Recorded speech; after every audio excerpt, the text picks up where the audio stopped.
Hello, ito yung reading natin for Leo, Sun, Rising, Venus, Jupiter, Leo. Ako po si Madam P. Take all what resonates.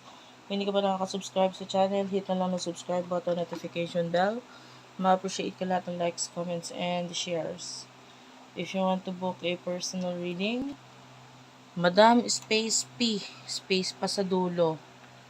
Ayan, pwede ka dyang mag-inquire sa aming Facebook page.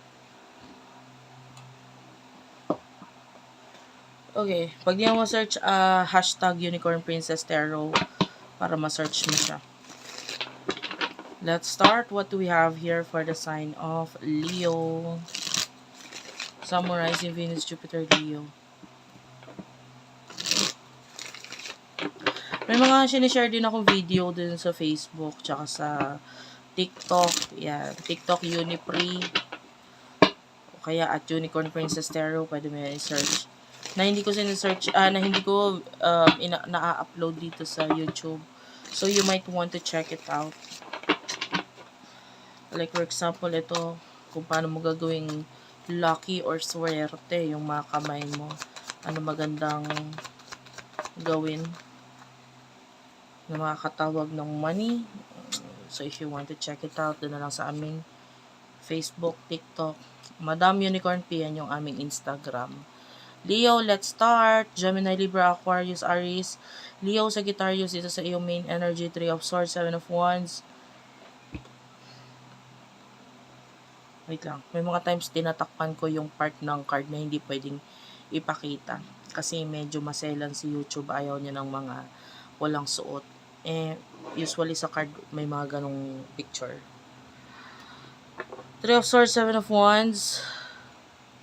Nahirapan ka ngayon eh. Okay, nahirapan sa'yo. You over the 3 of Pentacles. Yung iba sa inyo na nilalabanan mo yung tukso. Or yung iba, there could be a third party situation. Or you're thinking of someone na hindi mo dapat isipin. May gusto kang kausap na someone na hindi mo pwedeng kausapin.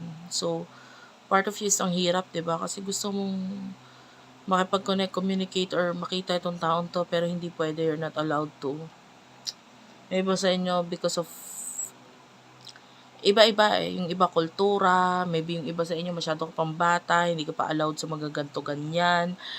Yung iba naman sa inyo, it could be because you are already in a relationship, and ito, lalabas ito as third party situation. So, yung mga ganun, parang part of you is gusto mong kakonect ng taong to. Ang sakit, parang ang hirap kasi pigil na pigil ka, pero alam mo sa sarili mong gustong-gusto mo. Gustong-gusto mo siya. Gusto mong mag-take ng risk.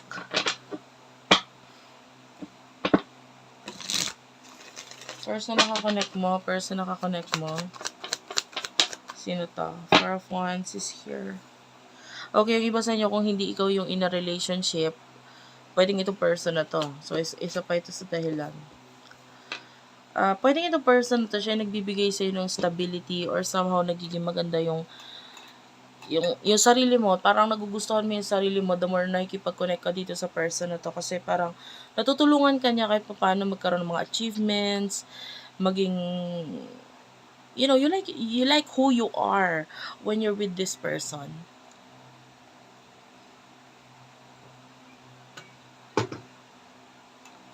So, this is a person in the past na kung saan nakita mo yung sarili mo na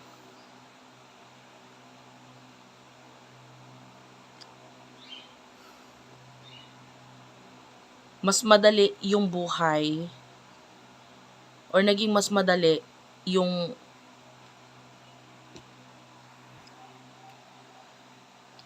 kumbaga okay yung partnership ninyong dalawa. Pag pinagsama kayo, may mga nabubuo na something stable, which is, yun yung nagiging dahilan kuya bakit okay tong partnership ninyo. Like yung match. Nagko-complement kayo sa bawat isa. For example, you have the ideas, tapos yung person mo, siya yung may contacts. Oy, oo, sige, tayo negosyo. Tapos ikaw yung idea mo ganito ganyan, tapos yung person mo naman, "Oh, sige may kilala ako na ganito na makakatulong." And then you have the resources or maybe the money, ikaw ang magbibigay sa kanya. Tapos yung person mo kaya naman yung i-work out yun. Hindi ko sinasabing ganun yung kwento ninyo ha, pero may ganun na iba sa inyo na ito yung tipo ng person na nagko-complement kayo. Pag pinagsama kayo, para kayong power couple. Kasi may something na stable na nabubuo pag once na nagsama or nagkaroon kayo ng pag-uusap nitong taong to. So ngayon, nasasaktan ka kasi parang ang feeling mo, ang hirap kasi wala siya, ganito, ganyan. Or, you're thinking about this person na nanghihinayang ka sa kung ano man yung mga na-build ninyo in the past. Nasayang kasi maybe yung person na to is you want more of this person. And medyo challenging yung mga kinakaharap mo kasi ngayon. Tapos ngayon, isa pa sa challenging is kasi ang hirap naman yung alisin sa isip mo dahil you are like thinking about this person kahit busy ka bigla na lang siya papasok sa utak mo. Emotion ninyo sa isa't isa. The Sun, okay, part of you is masaya ka naman sa mga nasa harapan mo ngayon. 7 of Cups, maybe you are manifesting a lot of things in life ngayon. You're daydreaming, you're trying to create itong mga bagong goals sa buhay mo. 'Di ba? And pwedeng masaya ka na rin para sa kanya sa kung ano man yung accomplishment, achievement niya sa buhay. I mean, kaiba dito sa person na to, this person is still sad. Okay? Ikaw nasasaktan ka rin pero in denial ka kasi doon. Tinatry mo mag-focus sa, okay, masaya ako, okay naman ako sa sitwasyon ko. Pero deep inside, spiritually, I feel like connected ka pa rin dito sa person na to. Na oo, masaya ka kuno ngayon, pero kuno-kuno lang yun. Kasi pag there are times na pag naiisip mo siya, masakit talaga para sa'yo na maisip yung taong to. Kasi nga nandun yung panghihinayang honestly, itong person na to, hindi kanya kayang i-let go. Malaking bahagi na rin ng buhay niya ang naiambag mo. At saka may mga bagay siyang hindi kayang bitawan kasi parang there's something na binuo dahil maybe sa iyo or sa inyo, partnership ninyo na naging dahilan para mabuo yung bagay na yon, like for example, home, business, or whatever, na hindi niya kayang bitawan kasi naging parte ka noon. And now, nalulungkot siya, nasasaktan siya kasi wala ka doon 'di ba? Gusto niya ring makapag-communicate sa iyo or gusto niya ring magkaroon ng communication sa inyo. Pero I feel like it's not possible around this time. I feel like may marriage na involved dito na isa pa sa nagiging dahilan kung bakit ang hirap. So, what will happen in the future for you?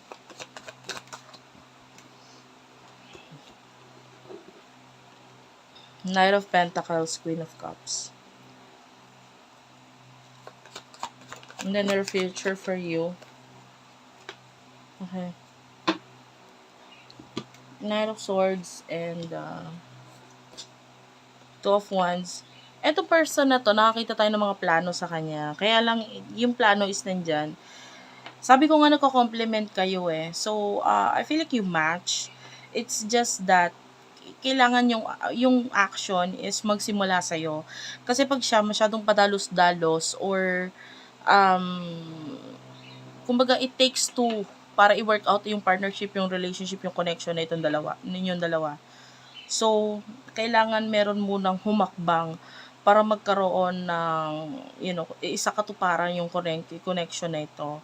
Yung person na to, hindi siya nawawalan ng ideas, ng plano, etc. I feel like this person is, for now, kasi nasa isip niya yung sarili niya na din.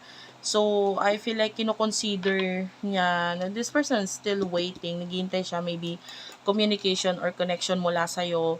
Pero parang ikaw nga kailangan yung maggawa ng first move and then everything will follow. Ikaw naman kasi medyo mabagal din naman yung although you are a Leo, no? You are a fire sign. So nandun yung yung fire sign energy mo. Pero pagdating dito sa part na to, parang medyo nababahag ka, tama ba? Or na parang urong ang buntot mo sa part na ito. Hindi ka nagkakaroon ng lakas ng loob para gawin yung mga yon. Kasi nga parang hindi ka